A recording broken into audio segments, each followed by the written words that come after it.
Hello, and welcome to the penultimate episode of the series where I'm restoring my family's old Perpetuum Ebner Model 99V back to some of its original glory. In my last video, the only really important thing that happened was that I managed to get the turntable mechanism to work, after a fashion anyway. Okie dokie. After, what, almost a week of diddling around trying to get this to work, finally I can press the button.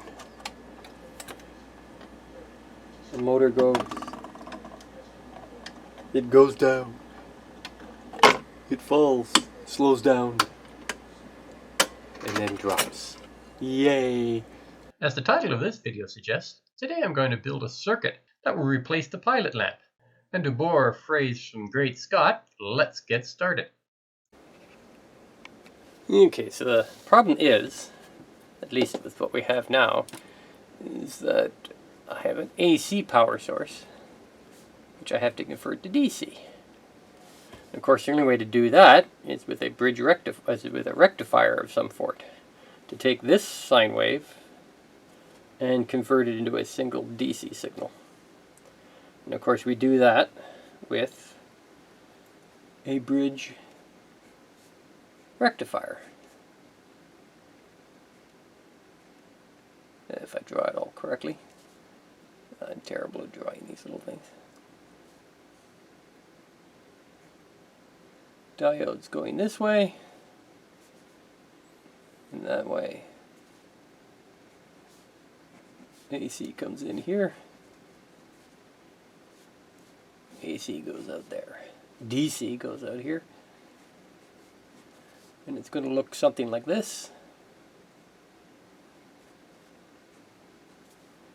Which really doesn't matter to me much because I can just run that over a resistor. To a resistor. Terrible. This resistor drawer. And into a LED. And then back to ground. I got that done right here. Doink. Already done up. All nice and done. I'm going to have to thank other people. I didn't, of course, come up with that. It's a very common little design. All you're going to do today is stick it in my box. Use nice little diodes like that. I'm lucky that I've got my nice Heathkit power supply. And all I need to do is plug it in to the 6 volts. And there we go. Nice and bright. Dun, da, da, da. Oh, that's really bright. Which is actually quite nice. Now I just got to put that onto a piece of board.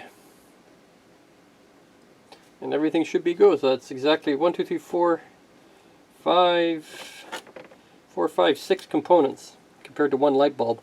Oh well. These are cheap and I got 200 or 300 of them lying around, so away we go. Turn it off. For now. And I'll build this up. That would be it.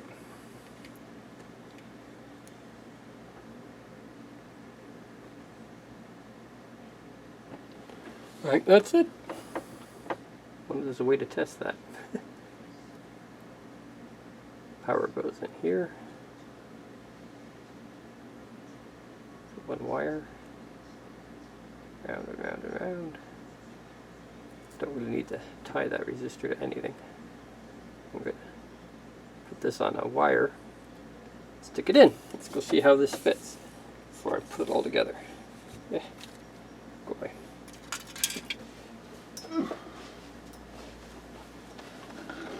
Back again.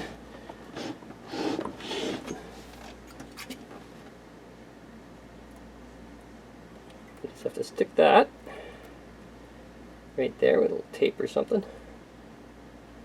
Or I can flip it over. It doesn't really matter which way the diodes go. I should have lots of room. Take a wire out from here. Wire it onto the LED. The LED can just sit nicely in there. It's just about the right size to fit.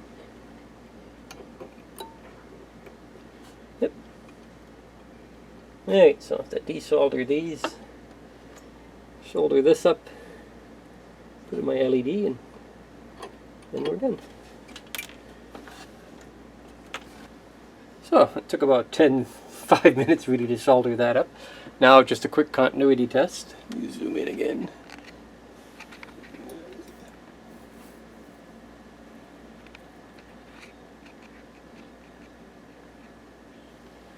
And you don't want any of these rails going left or right to contact each other. Okay.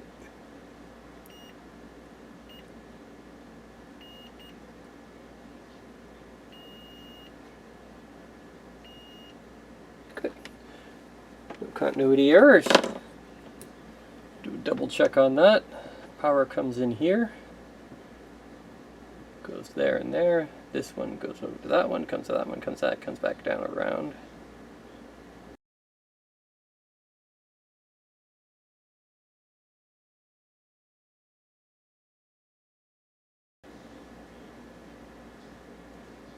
Power comes in, let's see here.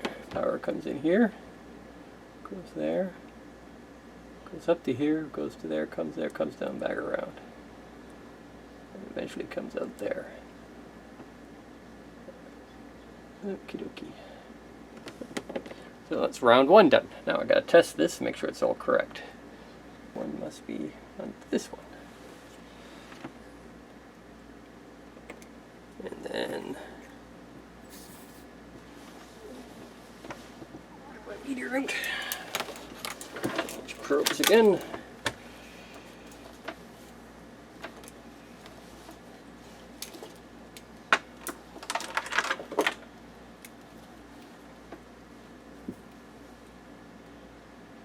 Still coming.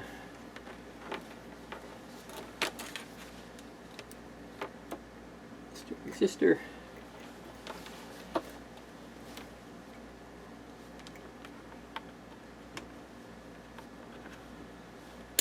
DC voltage,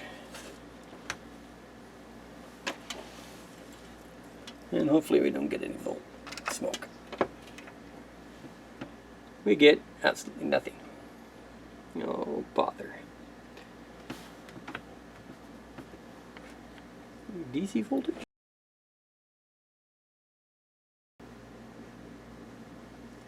Got this one in backwards. Yeah, well.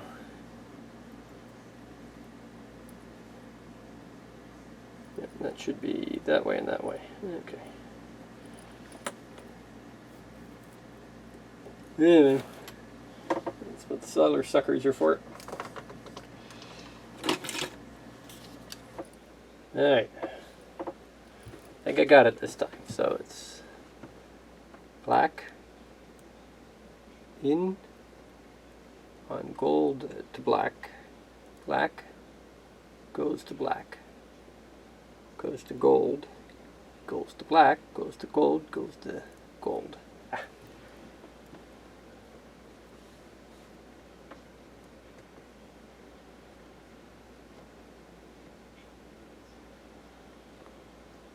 Probably have to remove that resistor too. It doesn't matter. Doesn't matter where that goes, as long as I got it on the right side. Okay, let's get that soldered back in there again. So, I checked this, continuity all works well. I get exactly 6 volts off of this, so it should work perfect. It should sit in here quite nice. I just take the LED and stick it in like that. I'll probably glue it down with some sticky tape. So now to take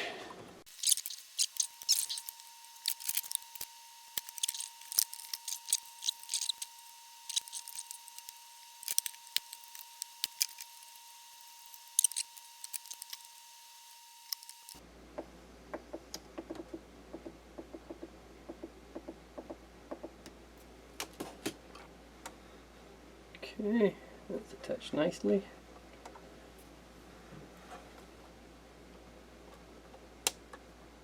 Don't drop any wires down in there.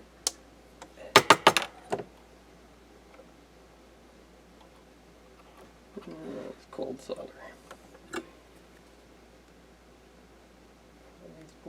I do cold solder really easy, but they're easy to touch up.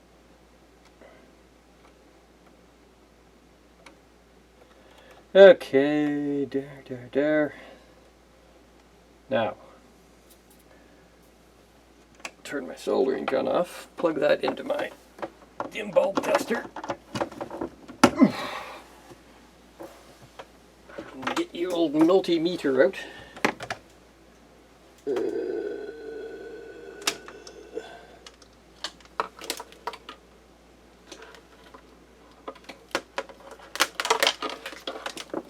Some connectorbs.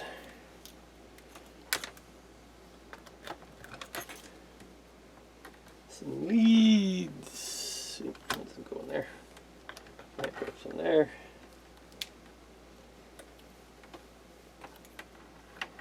That goes in there. This one goes here. This one goes here. This one goes here.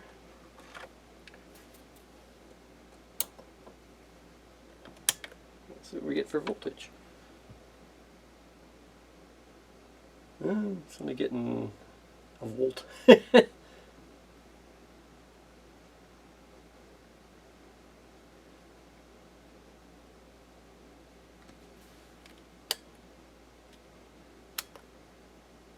Which is to be expected. I'm dropping a lot of voltage there.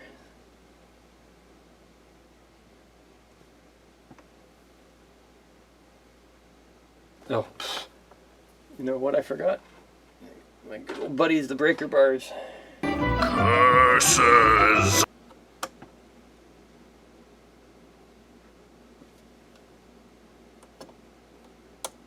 Yep, there we go. Here comes the power. There we go, 5 volts. Took a little while.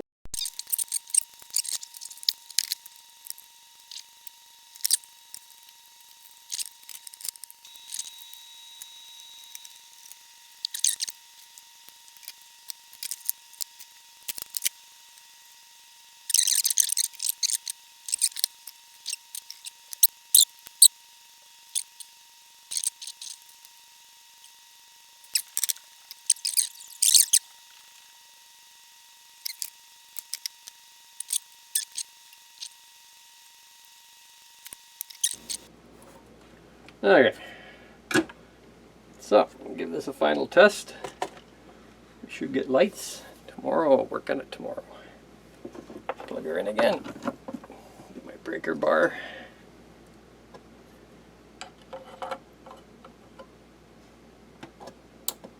Push down on that. Hey, how about that? Nice bright frickin' light. So when I was playing around in here, fixing up my nice little Lighty, I discovered something neat. Let me just charge up the caps for about 5, 6, 7, 8 seconds. There we go. If I touch this and here, I'll get a nice glow, so I can discharge the caps up here somewhere.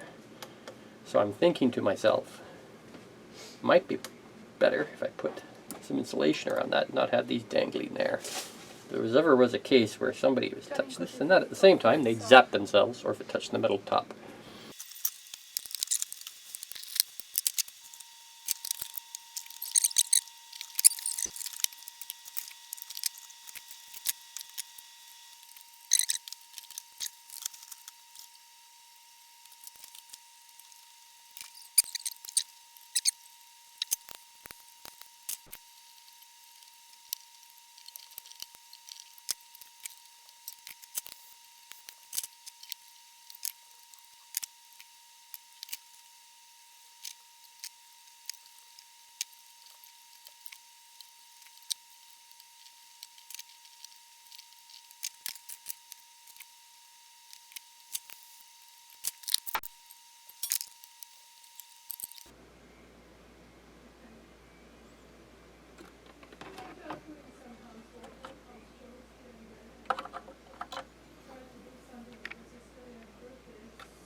Alright, so charger up again. I got all the wiring done. Oops, take that out of there. Now, there's no way I can do that. The only way to discharge it is directly from here to here, which shouldn't be much of a chance for an arc, or here to here. So this can't push down the charger. You can't discharge it touching that and that. You can't charge it touching that and that. Nope. Nope. But yes. Okay, so that makes that a little more safe. And reattach those speaker wires. I'm going to put this in here. I could put it this way, I think.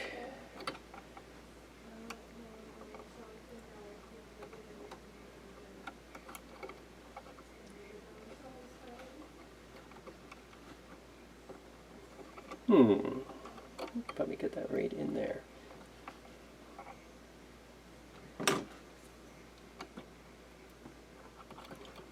Squish this one down. Maybe somebody someday will want to keep that in there.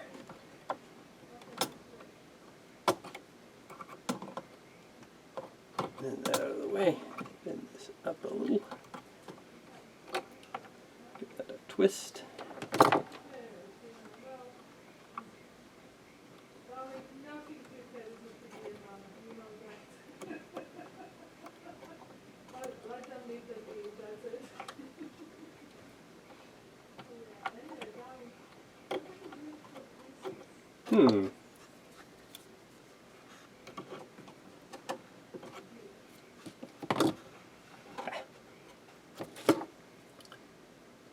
Fits. 5 mils. Gotta love the Europeans.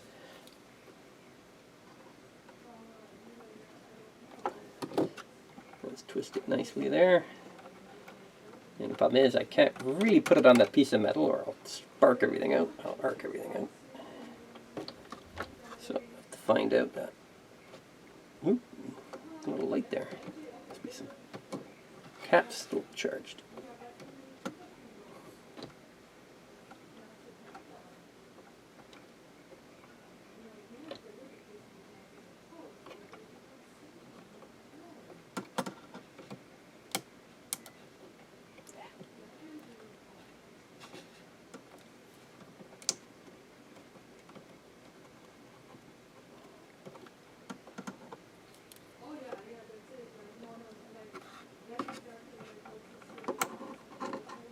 So to put that down there, there's always a solution.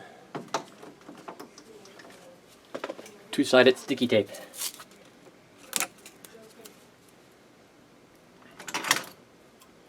Insulates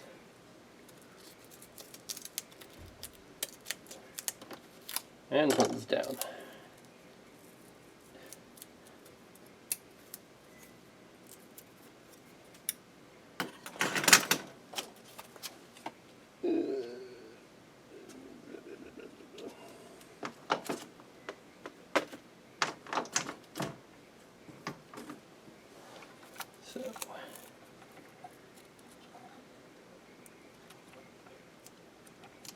No pokey holes through there.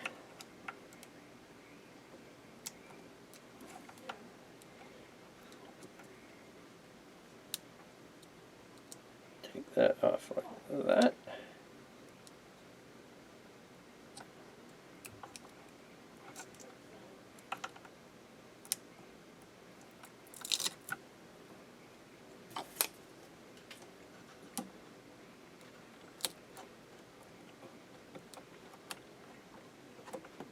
Ooh, that sticks in there nice. Let's see if we have any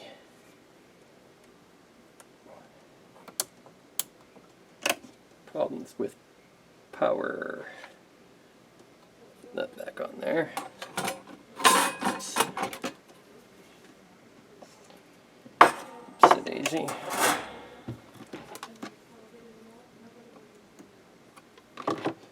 Put that one back over there. Look at that.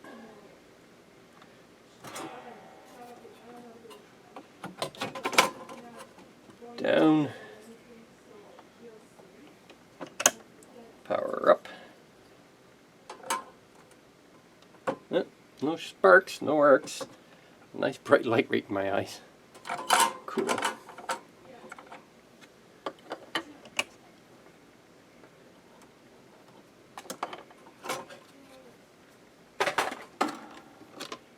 Discharge that cap again.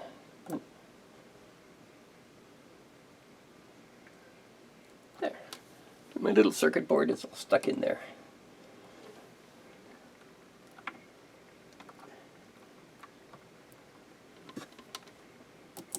Hopefully that doesn't get too hot and gum up the works, but it shouldn't. The tube's way over here. These don't get hot. Alright, I'll put the speaker wires back in.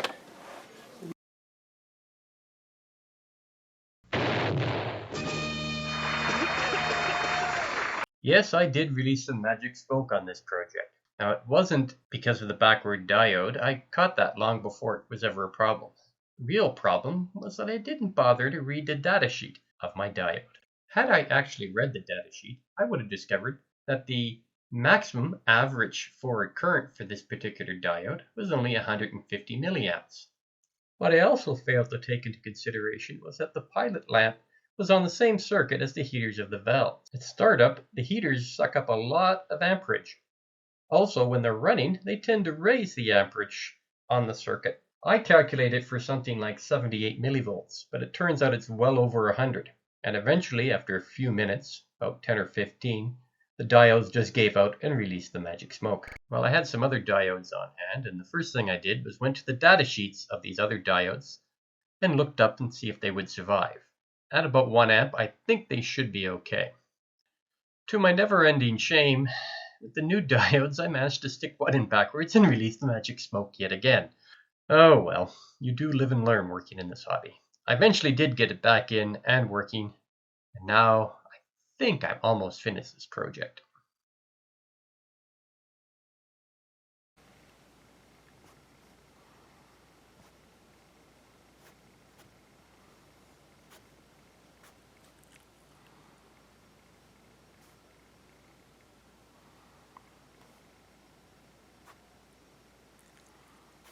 You sure you don't want to help out, Riley? Riley? No helping today? Nope. You just rather sleep? Okay, Riley. Talk to you later. Maybe later you'll lend me a hand. No?